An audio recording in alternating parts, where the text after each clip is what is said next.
65 पैशांनी कमी होणार आहेत, मात्र सामान्यांना याचा काही फायदा होणार नाही अशीच प्रतिक्रिया सर्वसामान्य नागरिकांमधून उमटताना दिसते।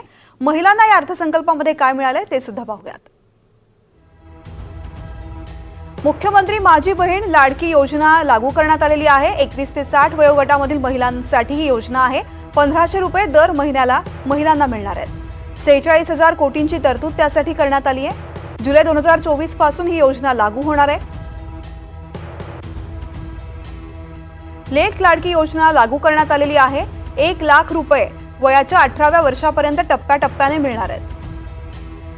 मुख्यमंत्री अन्नपूर्णा योजना सुद्धा महिलांसाठी लागू करण्यात आलेली आहे। पात्र कुटुंबाला वर्षाला 3 सिलेंडर मोफत दिले जाणार आहेत। 52,16,000 कुटुंबाला याचा लाभ मिळेल। मुलींसाठी मोफत शिक्षण योजना सुद्धा लागू करण्यात आली आहे। 8 लाखांपर्यंत उत्पन्न आणि इतर मागासवर्गीय कुटुंबातील मुलींना या योजनेचा फायदा होणार आहे। 2 लाख मुलींना याचा फायदा होईल।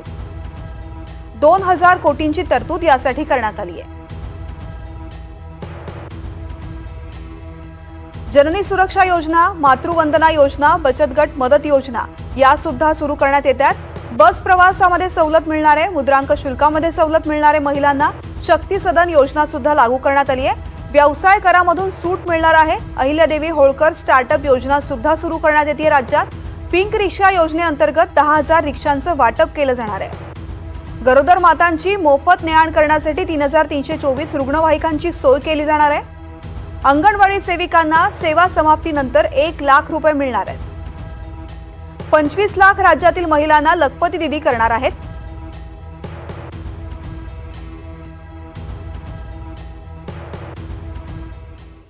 तर शेतकऱ्यांसाठी कुठल्या महत्त्वाच्या घोषणा करण्यात आलेल्या आहेत ते सुद्धा पाहूयात। शेतकऱ्यांना वीज बिल माफ केलं जाणार आहे। 44,06,000 शेती पंप धारकांना याचा फायदा होईल। मुख्यमंत्री सौर कृषी वाहिनी योजना लागू होणार आहे। 2025 पर्यंत ही योजना पूर्ण होईल। 8 लाख सौर ऊर्जा पंप, मागेल त्याला सौर ऊर्जा पंप अशी ही योजना आहे। 2 वरून 3 हेक्टरवरती नुकसानीची मर्यादा करण्यात आली आहे। प्रति हेक्टरी 5,000चं अनुदान कापूस आणि सोयाबीन उत्पादकांना दिलं जाईल। प्रति लिटर 5 रुपये अनुदान असेल दूध उत्पादकांसाठी। 2,93,000 शेतकऱ्यांना याचा लाभ होणार आहे। 20 लाखांऐवजी 25 लाख वन्य प्राणी बाधितांना दिले जातील।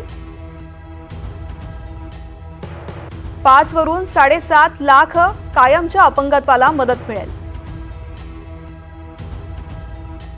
तर गंभीर जखमींना पूर्वी 1.25 लाख मिळत होते ते आता 5 लाख मिळणार आहेत। किरकोळ जखमींसाठी याआधी 20,000 मिळत होते, आता 50,000 दिले जातील।